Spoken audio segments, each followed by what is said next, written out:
बिस्मिल्लाहिर्रहमानिर्रहीम। अस्सलाम वालेकुम नाज़रीन, आप यूट्यूब चैनल देख रहे हैं। मैं इमरान ख़ान।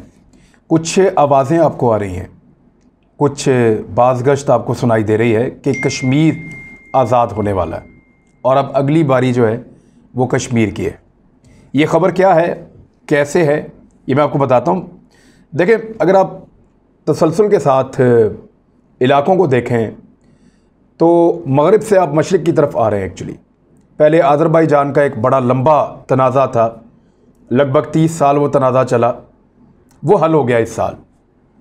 फिर उसके बाद उसी एक साल के अंदर अंदर एक और तनाज़ा था अफ़गानिस्तान का, वो भी 20 साल चला, वो भी हल हो गया।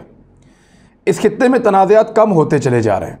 अब अगर कोई दो दरीना तनाज़ात मौजूद हैं इस खित्ते में, मुतनाज़े इलाके, तो वो एक फ़लस्तीन का तनाज़ा है और एक कश्मीर का तनाज़ा है। जबकि कुछ और मामलात भी हैं, जैसे कि रोहिंग्या मुसलमानों का बर्मा में है, ये उइगुर मुसलमानों का जो है वो चाइना में है। इसके अलावा इराक़ का मसला है, वो इस साल के आखिर तक वहाँ से भी नेटो की फ़ौजें निकल जाएंगी, अमेरिकन चले जाएंगे। इसी तरह से जो शाम का मामला है, वहाँ पे भी मामला रिजॉल्व हो रहा है। लेकिन जो बड़े दो तनाज़ात हैं इस पूरे खित्ते में, वो फ़लस्तीन और कश्मीर हैं। अब यहाँ पे जब दो जगहों पे अमन आ गया और मसला हल हो गया, तो अगला मसला डेफिनेटली कश्मीर का होगा और मसला कश्मीर का हल अब दुनिया मांगेगी या ये हाईलाइट होगा।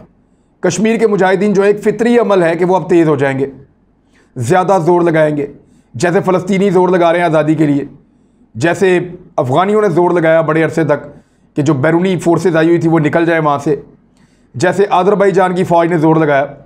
तो इसी तरह अब कश्मीरी ज़्यादा ज़ोर लगाएंगे, ये सबको पता है। लेकिन भारतीय मीडिया इस वक्त कुछ कह रहा है और एक मरतबा नहीं, बार बार कह रहा है। भारतीय मीडिया ये कह रहा है कि पाकिस्तान ने और तालिबान ने मिलकर अफ़गानिस्तान पे कब्ज़ा कर लिया है, चाइना ने इनका पीछे रहकर साथ दिया है। एक्चुअली ये तीन बहुत बड़े स्टेक होल्डर हैं, एक पाकिस्तान, एक चीन और एक तालिबान। अब ये तीनों मिलकर, क्योंकि इन तीनों का तनाज़ा भारत के साथ है कश्मीर और लद्दाख को लेकर, लिहाजा अब ये तीनों ताकतें मिलकर भारत के ऊपर हमला करेंगी और कश्मीर के अंदर हालात को ख़राब करेंगी और कश्मीर की आज़ादी के लिए काम करेंगे। ये अब भारत कह रहा है। ऐसा लगता है कि अगली बारी कश्मीर की होगी, ये मुझे भी लगता है बतौर एक कश्मीरी। और ये बात सिर्फ मैं नहीं कह रहा, बहुत सारे पाकिस्तान के पॉलिटिकल लोग भी कह रहे हैं। भारतीय मीडिया और भारतीय रियासत चीखें मार रहे हैं। उन्हें ऐसा वो एक माहौल बना रहे हैं इस तरह का, जिसमें किसी भी लम्हे इस खित्ते की ताकतें मिलकर कश्मीर के मामले को चैलेंज करने जा रही हैं। यानी वो तो साफ साफ कहते हैं कि अफ़गान मुजाहिदीन अपने पांव मजबूत होने के बाद कश्मीर का रुख करेंगे, चीन और पाकिस्तान इनको सपोर्ट करेगा और कश्मीर में भारत के बुरे दिन उसी तरह शुरू हो जाएंगे जैसे नेटो के बुरे दिन अफ़गानिस्तान में शुरू हो गए थे पाकिस्तान और चीन की सपोर्ट से। तो यही तालिबान कश्मीरी मुजाहिदीन के साथ मिलेंगे और मिलकर भारत के लिए टफ टाइम बनाएंगे। अच्छा, भारत के पास एक बड़ी लंबी जंग लड़ने के लिए ना वसाइल हैं ना पैसे हैं इस वक्त। वो तो अपना बहुत सारी जो सरकारी इमलाक हैं या इदारे हैं उनको वो गिरवी रख रहा है, उनको लीज़ पर दे रहा है, प्राइवेट सेक्टर को। एक्चुअली भारत के अलावा कुछ पाकिस्तानी सियासतदान भी यही बात कर रहे हैं। उनको क्या ये बात करनी चाहिए? इसके कुछ हकायक हैं और हकायक क्या है मैं आपके सामने रखता हूँ। भारत को जो खौफ लाक हुआ उसकी वजह क्या है, सबसे पहले तो आप ये देखें। भारत लंबे अरसे तक पाकिस्तान में दहशतगर्दी करवाता रहा, भारत लंबे अरसे तक चीन में भी हालात ख़राब करवाता रहा, अफ़गानिस्तान की सरजमीन को उसने इस्तेमाल किया इन दोनों मकासद के लिए। भारत की कोई सरहद अफ़गानिस्तान के साथ नहीं लगती। भारत अफ़गानिस्तान में लेकिन मौजूद था नेटो फोर्सेस के साथ, और अफ़गानिस्तान में जो हुकूमत थी वो भारत नवाज हुकूमत थी। गनी वगैरह के बड़े अच्छे ताल्लुकात थे भारत के साथ, और उससे पहले करज़ई के साथ भी बड़े अच्छे ताल्लुकात थे भारत के साथ। तो भारत ने अफ़गानिस्तान की सरजमीन को मुख्तलिफ कैंप्स बनाकर इस्तेमाल किया चाइना में हालात ख़राब करने के लिए और यहाँ पाकिस्तान में भी हालात ख़राब करने के लिए, क्योंकि इन दोनों मुल्कों की सरहदें अफ़गानिस्तान के साथ लगती हैं। अब जब उजलत में भारत वहाँ से निकला है, क्योंकि उनको अंदाज़ा नहीं था कि इस तरह से एकदम जो काबुल है वो फॉल कर जाएगा, एकदम तालिबान कंट्रोल कर लेंगे, उनको आइडिया ही नहीं था। तो जब उजलत में वहाँ से निकला है तो बहुत सारे सबूत तालिबान के हाथ लगे हैं। चाइना को पता चला है, पाकिस्तान को पता चला है, इवन चाइना ने वार्निंग दी दासू अटैक के बाद कि भारत अफगानिस्तान की सरजमीन को इस्तेमाल करते हुए चाइनीज़ के ऊपर या चीनी वर्कर्स के ऊपर हमला कर रहा है।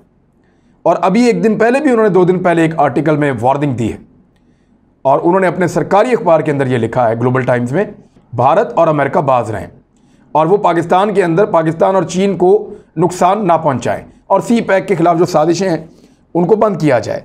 अब भारत सरजमीन इस्तेमाल करता रहा अफगानिस्तान की, ये पता चल गया है पाकिस्तान को भी और चाइना को भी और दुनिया को भी अब पता चल जाएगा। अब ये जो सबूत मिले हैं, इन सबूतों की मौजूदगी में जब अफगान तालिबान ये कहते हैं भारत को कि आप बाज आ जाएं, जब अफगान तालिबान अपने हर इंटरव्यू में भारत को टफ टाइम देते हैं और भारत के लिए ऐसे अल्फाज इस्तेमाल करते हैं जिससे भारत की तशवीश में इजाफा होता है। मिसाल के तौर पे अभी एक इंटरव्यू दिया, ज़बीहुल्लाह मुजाहिद ने इंटरव्यू दिया, उन्होंने कहा कि पाकिस्तान हमारा दूसरा घर है, उसके खिलाफ अपनी सरजमीन इस्तेमाल नहीं होने देंगे। उन्होंने वादे किया कि पाकिस्तान हमारा दूसरा घर है, उसके खिलाफ अपनी सरजमीन इस्तेमाल नहीं होने देंगे। पाकिस्तान के खिलाफ रूसी दौर से प्रोपेगेंडा हो रहा है, काबुल अपने जोरे बाजू पर फतह किया, पाकिस्तान का इसमें कोई किरदार नहीं है। अमारात इस्लामी का अफगानिस्तान के तमाम इलाकों पर कब्जा है, तालिबान ने अफगानिस्तान के तमाम इलाकों में अमन कायम किया है, हमें बड़ी तादाद में अफगानों की हमायत हासिल है, हम ऐसी हुकूमत बनाएंगे जिसमें तमाम अफगान शामिल होंगे और पाकिस्तान हमारा दूसरा घर है, हम उसका एहतराम करते हैं, अपनी सरजमीन पर पाकिस्तान के ऊपर आंच नहीं आने देंगे। और फिर भारत को वार्न भी करते हैं तालिबान। तो इस तरह भारत को यह लगता है कि एक नेचुरल अलायंस बन रहा है तालिबान, चीन और पाकिस्तान में, जो भारत के लिए ख़तरा पैदा कर सकता है। अब कश्मीर का मामला जो है वो बड़ा हसास है और अगला हल तलब मसला इस खित्ते का कश्मीर और लद्दाख का एरिया ही होगा, जहाँ पे चाइना, पाकिस्तान और भारत, ये 3 बहुत बड़ी ताकतें हैं और तीनों एटॉमिक पावर्स हैं। अगर ये तीनों एक लंबी जंग में जाते हैं तो दुनिया को अपना पड़ जाता है, दुनिया को अपनी बका की मुसीबत पड़ जाती है कि दुनिया तबाह हो जाएगी अगर ये तीनों एटॉमिक ताकतें आपस में लड़ पड़ी और एक लंबी लड़ाई अगर इनके बीच में हो गई तो। अब कश्मीर का मसला जो है वो मैंने आपको बताया कि वो नेक्स्ट हाईलाइटेड मसला होगा, ये बात भारत भी जानता है और फितरी है ये बात कि कश्मीरी मुजाहिदीन जोर पकड़ेंगे जब वो देखेंगे कि फ़लस्तीनी अच्छी लड़ाई कर रहे हैं, जब वो देखेंगे कि काराबाख आज़ाद हो गया, जब वो देखेंगे कि अफ़गानिस्तान में मुजाहिदीन ने इंतहाई कम तादाद और वसाइल के बावजूद आलमी ताकतों को शिकस्त दे दी, तो वो भी तगड़े होंगे, ताकत पकड़ेंगे और भारतीय फ़ौज का मुकाबला करेंगे। अब भारत कर क्या रहा है? भारत इस लड़ाई का रुख मोड़ना चाहता है। वो ये शो कर रहा है कि भारत दुनिया की लड़ाई लड़ रहा था और अब दुनिया भारत को छोड़ के जा रही है, भारत अकेला रह गया है और भारत के खिलाफ एक दहशतगर्दी का बहुत बड़ा मामला उठने वाला है और भारत अब दहशतगर्दी का शिकार होगा। आपको याद होगा ये जो लफ्ज़ है आतंकवादी, ये जो आतंकवादी का लफ्ज़ है ये भारतीय इस्तेमाल करते रहे 90 की दहाई में। 9/11 के बाद इसको अमेरिका ने उठाया, लेकिन भारतीय उससे पहले भी ये आतंकवादी का लफ्ज़ इस्तेमाल करते रहे हैं। तो ये प्रोपेगेंडा उन्होंने बहुत पुराना किया हुआ है और वो इस खेल के पुराने खिलाड़ी हैं। आइंदा दिनों में कश्मीर की आज़ादी की तहरीक तेज़ होने पर, इससे पहले कि कोई मुद्दा खड़ा हो जाए, भारत खुद मुद्दई बनने की तैयारी कर रहा है। इससे पहले कि दुनिया कश्मीरियों के हकूक़ की बात करे, इतना शोर मचाओ कि यह मामला दब जाए और दुनिया की तवज्जो दहशतगर्दी की अफरियत की तरफ लगा दो। दहशतगर्दी आ रही है, तालिबान मिल गए पाकिस्तान के साथ, ये मिलके भारत को दीवार से लगा रहे हैं, कश्मीर में दहशतगर्द आ गए हैं। इससे पहले कि लोग ये कहें कि कश्मीरी आज़ादी मांग रहे हैं, आप ये कहिए कि कश्मीर में दहशतगर्द आ गए हैं। अच्छा, ये भी मुमकिन है कि भारत दोबारा कोई फॉल्स फ्लैग ऑपरेशन कर दे, लेकिन माजी में या माजी करीब में भारत ने इस तरह की जो भी कोशिश की है, भारत को उल्टा जूते पड़े हैं। यानी जो उन्होंने फरवरी 2019 में किया, 2 तैयारे उनके वहाँ गिर गए, उसके बाद जब किया तो फिर बेइज्जती हुई, तो भारत ने उससे पहले भी किया फिर भी बेइज्जती हुई। तो मुझे नहीं लगता कि भारत को इस तरह का मिस एडवेंचर दोबारा कर सकता है, लेकिन इसकी रिपोर्ट्स हैं भारत कि भारत फॉल्स फ्लैग ऑपरेशन कर सकता है और ये गवर्नमेंट ऑफ पाकिस्तान के पास भी है, उन्होंने खबरदार भी किया है। अब भारतीय हिकमत अमली क्या है, ज़रा इस पर आप गौर करें। आलमी सतह पर इतना शोर मचाओ कि राय आमा को अपने हक में करो, लोग कश्मीरियों के हुकूक को भूल जाएं और ये याद करें कि तालिबान जो कल तक सारी दुनिया से लड़ रहे थे, आज वो भारत के ऊपर हमला कर चुके हैं और पाकिस्तान और चीन उनका साथ दे रहे हैं। इस दहशतगर्दी की आड़ में कश्मीरियों की जिद्दोजहदी आज़ादी को मुकम्मल तौर पर दबा दो। यानी जुलाई के महीने में 37 मुसलमान कश्मीरियों को भारत ने शहीद किया, जिसमें 2 ख़वातीन भी शामिल हैं। इतनी कत्लो गारतगिरी तो अफगानिस्तान में नहीं हो रही जितनी कश्मीर में हो रही है, लेकिन कोई उसके ऊपर आवाज़ नहीं उठा रहा। इसलिए कि सारी तवज्जो अफगानिस्तान के ऊपर और तालिबान के ऊपर है। भारत ये चाहता है कि ये तवज्जो जो है ये उसी तरफ रहे और कश्मीरियों को मार के दबा के किसी तरह भी जल्द अज जल्द वो पूरी तरह से दबा के कंट्रोल कर दे। नंबर 3, क्योंकि इंतखाबात में जाना पड़ता है बार बार भारत में हुकूमत को, और इंतखाबात के लिए वो तैयारी ये कर रहे हैं कि इस सारे सिनेरियो को इस्तेमाल करते हुए हिंदू मुस्लिम जज्बात को भड़का रहे हैं। जब हिंदू मुस्लिम जज्बात भड़केंगे तो उसमें भारत का ये फ़ायदा होगा कि हिंदू अक्सरियती जमात बीजेपी दोबारा इक़्तिदार में आने का अपना रास्ता बना लेगी। तो ये एक और उनका टैक्टिस है। और एक चीज़ ये है कि कम से कम वक्त में जितना जल्दी हो सके मसला कश्मीर को दबा लें, इससे पहले कि तालिबान अपने पांव मजबूत करें, इससे पहले कि सीपैक के ज़रिए से पाकिस्तान पूरे एशिया के साथ जुड़ जाए और एशियन ममालिक का फ़ायदा पाकिस्तान के साथ और नुकसान पाकिस्तान के साथ जुड़ जाए, जिस पे वो सारे फिर कश्मीर के मामले पर पाकिस्तान की तरफ से आवाज़ भी उठा सकते हैं। अब सवाल ये पैदा होता है कि ये तो वो है जो भारत चाह रहा है, ये भारत की प्लानिंग है कि दुनिया के सामने अच्छा बच्चा बन जाओ, कश्मीरियों को मारते जाओ, तवज्जो किसी और तरफ रखो और दहशतगर्दी का रोना भी रोते जाओ। यही इसी तरीके से अमेरिका भी लड़ा था ना। जितनी इंसानी हकूक़ की खिलाफ वर्जियाँ नेटो फौज ने की हैं या अमेरिका की फ़ौज ने की हैं, उतनी तो दुनिया में किसी ने नहीं की। लेकिन क्योंकि उनका मीडिया ये प्रोपेगेंडा करता था कि हम दहशतगर्दी से लड़ रहे हैं, दहशतगर्दी को मिटा रहे हैं, लिहाजा वो जो करते थे दुनिया उसको ठीक मानती थी। तो भारत उस फार्मूला पे चलना चाह रहा है। क्या पाकिस्तान और चीन फौरी तौर पर ऐसा कुछ करना चाहते हैं कि तालिबान कश्मीर में लड़ने के लिए रवाना हो जाएं? तो मैं आपको साफ बताऊं कि ऐसा कुछ भी नहीं होने जा रहा। बतौर कश्मीरी तो मेरा दिल करता है कि दिन चढ़े और कश्मीर आज़ाद हो जाए। दिल को बहुत अच्छा लगता है कि कश्मीर के अंदर भारत को मार पड़े, कश्मीरी मुजाहिदीन खड़े हो जाएं, दूसरे मुजाहिदीन भी चले जाएं, पाकिस्तान को लड़ना पड़े तो हम भी चले जाएं लड़ने के लिए, अपने कश्मीर की आज़ादी के लिए। और वो आज़ादी की जद्दोजहद है, वो कोई दहशतगर्दी नहीं हो रही, वो बेचारे अपनी आज़ादी के लिए लड़ रहे हैं। और आज़ादी के लिए लड़ना सबका हक है। अक़वाम मुत्तहिदा भी ये हक देता है उन कम्युनिटीज़ को जिनको दबाया जाए और वो आज़ादी की जद्दोजहद कर रहे हों। भारत ये वावेला दुनिया को सिर्फ दिखाने के लिए और मजलूम बनने के लिए कर रहा है। और यही वो खदशात हैं जो पाकिस्तान, तालिबान और चीन वगैरह को लेकर दुनिया महसूस भी करती है। 4 जंगें तो हम पहले लड़ चुके हैं भारत से, लेकिन अभी तक कश्मीर का मसला हल नहीं हो सका और भारत भी हमसे 1 इंच ज़मीन हासिल नहीं कर सका। जंगों के बावजूद, शरारतों के बावजूद 1 इंच भारत नहीं ले सका हमसे भी। अब जो कश्मीर की आज़ादी है ना, वो इस वक्त पाकिस्तान का फार्मूला क्या है मैं आपके सामने रख देता हूँ। ये जद्दोजहद आज़ादी को तेज़ करने की ज़रूरत है, कश्मीरियों को फ़ाल करने की ज़रूरत है, कश्मीरियों की आवाज़ पूरी दुनिया तक पहुँचाने की ज़रूरत है। मोदी के बहुत सारे अंदाजे गलत साबित हो रहे हैं, यानी बैनुल-अक़वामी सतह पर वो इस मसले को अगर पाकिस्तान अब उठाता है तो भारत को ज़्यादा परेशानी का सामना करना पड़ता है। माजी की हुकूमतों ने ये मामला एस्टैब्लिशमेंट के ऊपर छोड़े हुए थे और कोई पॉलिटिकल ओनरशिप नहीं मिल रही थी कश्मीर को, लेकिन इस मरतबा थोड़ी सी पॉलिटिकल ओनरशिप मिली है तो आप देखेंगे पूरी दुनिया के अंदर कश्मीर का इशू बहुत ज़्यादा उठा है। जैसे जैसे ये इशू उठेगा, इंसानी हकूक और जद्दोजहदी आज़ादी के मामलों को ज़्यादा उठाया जाएगा। भारत पर माशी दबाव बढ़ने वाला आने वाले दिनों में, क्योंकि आबादी बहुत बड़ी है, वो इस खित्ते में अपने आप को अकेला कर चुका है।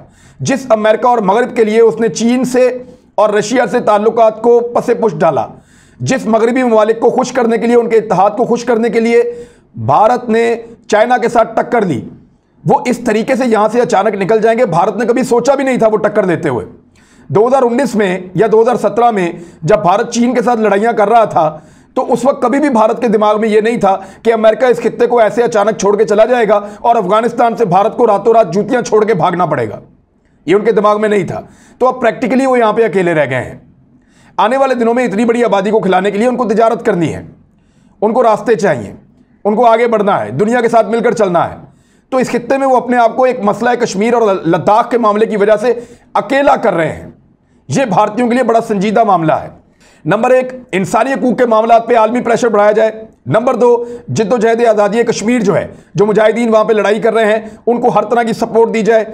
नंबर 3, पाकिस्तान को थोड़ा सा अग्रेसिव होकर आना पड़ेगा, हर जगह सफाई पेश नहीं करनी कि हम दहशतगर्द नहीं हैं, जाके अब यह बताना है कि भारत कश्मीर में रियासती दहशतगर्दी कर रहा है और भारत के ऊपर जो माशी दबाव आने वाले वक्त में बढ़ता चला जाएगा, उसकी वजह से भी उसको इस खित्ते में सरवाइव करने के लिए कुछ चीज़ों पे कॉम्प्रोमाइज़ करना पड़ेगा। तब पता चलेगा कि पाकिस्तान ने कितना दबाव डाला है। यहां पे 3 न्यूक्लियर रियासतें हैं, तीनों आमने सामने हैं। दुनिया को खदशा है कि इनकी लड़ाई से पूरी दुनिया तबाह हो जाएगी। मेरे ख्याल में इस वक्त ये पाकिस्तान को बिल्कुल सूट नहीं करता कि पाकिस्तान के पॉलिटिशियंस या पाकिस्तान के मीडिया के लोग ये तासुर बनाएं कि तालिबान को साथ लेकर पाकिस्तान की फ़ौज और चाइना की फौज कोई ऑपरेशंस करने जा रही है कश्मीर में और लद्दाख में, और भारत को दीवार के साथ लगाने वाले हैं। यही तो भारत चाहता है। वो ये चाहता है कि जो लड़ाई वो अकेला नहीं लड़ पाता उसमें दुनिया को हिस्सेदार बनाए। वो ये चाहता है कि जो कश्मीरियों पे जुल्म वो कर रहा है वो जालिम होने के बावजूद मजलूम बनने का तासुर दे। तो ये तासुर देने में आप उसके मददगार मत बनिए और भारत के इस प्रोपेगेंडा का हिस्सा मत बनिए। हमने जब करना होगा, जो करना होगा, वो हम जाने या हमारा रब जाने। क्या भारत को 1 मिनट पहले तक भी पता था कि काबुल फॉल करने वाला है? चंद मिनट पहले तक भारतीय मीडिया ये चला रहा था कि काबुल की फोर्सेस खड़ी हो रही हैं, उनकी एयरफोर्स ये कर रही है, अशरफ गनी ये करने वाले हैं, बहुत बड़ी जंग होने वाली है, भारतीय फौजी भी वहां पे उतरने वाले हैं, नेटो को वापस रुकना पड़े। ये भारतीय मीडिया कह रहा था चंद मिनट पहले तक। उनके फरिश्तों को भी नहीं पता था कि किस तरीके से काबुल जो है वो उनके हाथ से निकल जाएगा। तो ना सिर्फ काबुल निकल गया बल्कि पूरा अफगानिस्तान भारत कठपुतलियों और नेटो के हाथ से निकल गया, और एकदम निकल गया। ऐसे निकल गया जैसे मुट्ठी में से रेत निकलती है। तो हमने जैसे प्लान किया था, किसी को बताया तो नहीं था। हमारी कामयाबी या हमारी प्लानिंग भारतीय मीडिया अनाउंस नहीं करेगा। जब हम देखेंगे लोहा गर्म है, जब पाकिस्तान को लगेगा कि इस वक्त ये काम करना है, पाकिस्तान उस वक्त वो काम करेगा और इस तरीके से करेगा कि कोई उंगली भी नहीं उठा सकेगा। कश्मीरियों को उनका हक दिलाना पाकिस्तान की जिम्मेदारी है, हर पाकिस्तानी की जिम्मेदारी है। बड़े अरसे से वो हमारा इंतज़ार कर रहे हैं और मेरा ये ईमान है कि बहुत जल्दी जो अगला रिलीफ आएगा इस दुनिया में वो फ़लस्तीनियों और कश्मीरियों का होगा। अब तक के लिए इतने, अपना ख्याल रखिएगा, अपने इस चैनल का भी। अल्लाह हाफ़िज़।